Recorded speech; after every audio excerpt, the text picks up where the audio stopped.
Everyone welcome back to our YouTube channel Terrace. आपको पता है कि मैं video as a vlog shoot करता हूं, लेकिन मैं इस तरीके से वीडियो इसलिए शूट कर रहा हूं क्योंकि मुझे इंस्टाग्राम पे और यूट्यूब पे लोग पूछ रहे थे कि भाई ट्रेडिंग सीखने के लिए सबसे पहले हमें क्या सीखना होता है और ट्रेडिंग हमें स्टार्ट करने से पहले सबसे पहले हम किन चीजों पर हमें ध्यान देना चाहिए। तो ट्रेडिंग में जब आप आते हो तो आपके सामने तीन चीजें आती हैं जो सबसे मेन चीजें होती हैं।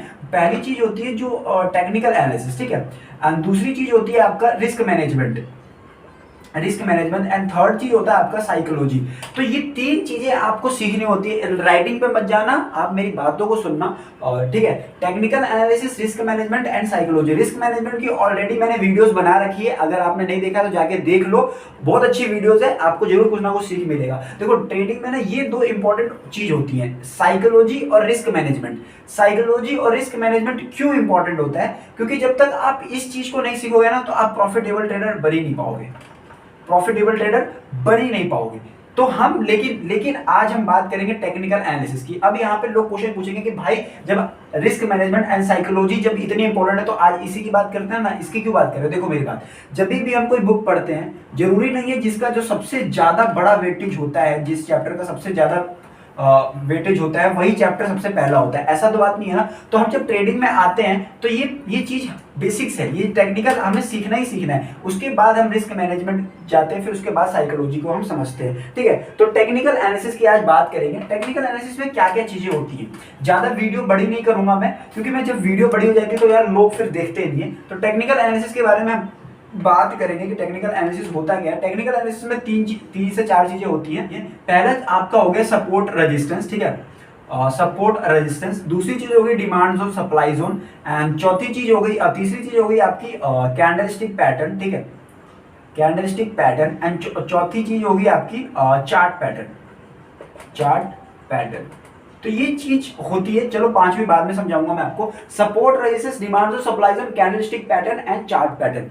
Support resistance, demand zone, supply zone एक ही है, बस सपोर्ट रेजिस्टेंस का अपग्रेड वर्जन है डिमांड जोन, सप्लाई जोन। किस तरीके से मैं आपको बताता हूं।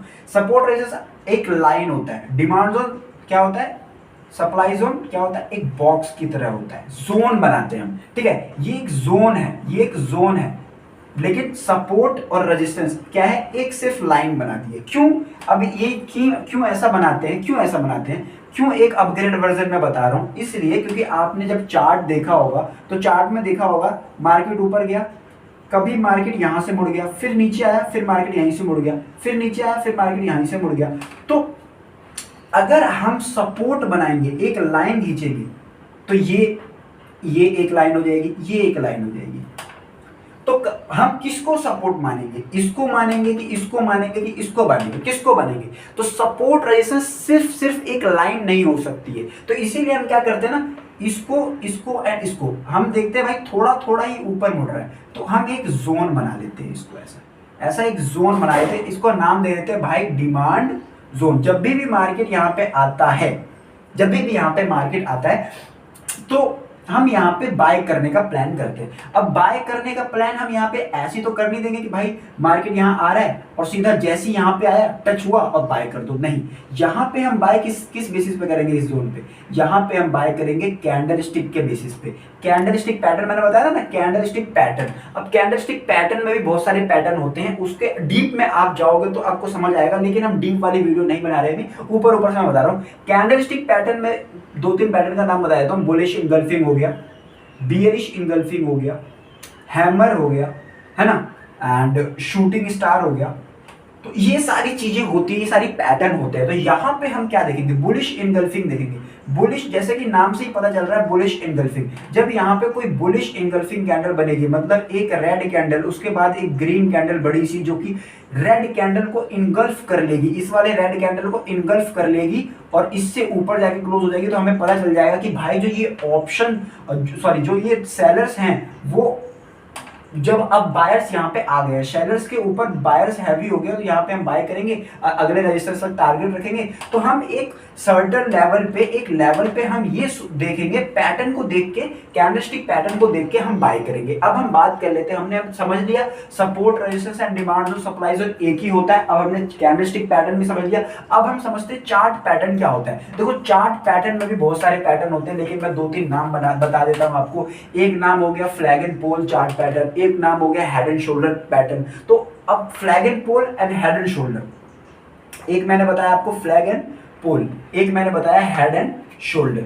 फ्लैग एंड पोल से ही पता चल रहा है मार्केट क्या है, फ्लैग जैसा दिखेगा, मार्केट क्या है, ऊपर गया, अब मार्केट नीचे आया, फिर ऊपर गया, फिर नीचे आया, ऐसे इस तरीके से करके एक जोन में मार्केट है। हमने ऊपर एक रेजिस्टेंस बना दिया, नीचे एक सपोर्ट बना दिया, ठीक है। अब हम ये प्लान कर रहे हैं कि देखो ये मार्केट किस तरीके से दिख रहा है, ऐसा ही दिख रहा है ना, फ्लैग की तरह ही दिख रहा है ना, फ्लैग की तरह दिख रहा है ना ये।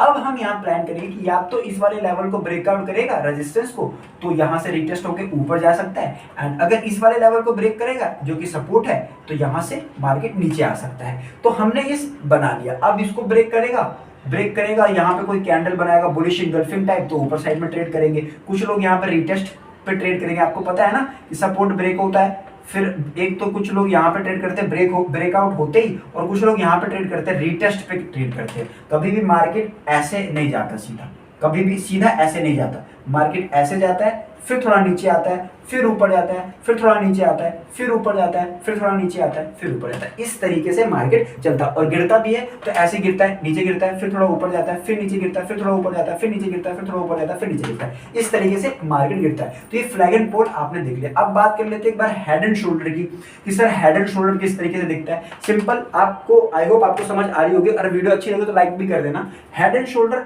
पता ही चल रहा है, head and shoulder, head and shoulder, दो शोल्डर होते हैं इसमें। देखो मार्केट ऊपर गया, नीचे आ गया, एक सेम लेवल से फिर ऊपर गया, लेकिन इस बार इस वाले लेवल को कट कर दिया, फिर ऊपर चला गया, फिर नीचे आया, एंड इस बार फिर ऊपर चला गया, एंड इसी लेवल तक, इस वाले लेवल तक नहीं गया, इस वाले लेवल तक गया, और यहां से फिर नीचे आ गया। तो हमने ये देखा कि भाई ये एक शोल्डर बना दिया, first shoulder, second shoulder and head. ये हो गया आपका, ये शोल्डर हो गया, ये शोल्डर हो गया, और ये हेड हो गया। तो ये क्या बन गया, head and shoulder. Head and shoulder एक बियरिश पैटर्न है। एक इन्वर्टेड हेड एंड शोल्डर भी होता है जो कि बुलिश पैटर्न होता है, लेकिन ये बियरिश पैटर्न है। अब इसका नेकलाइन क्या होगा सर, ये नेकलाइन है।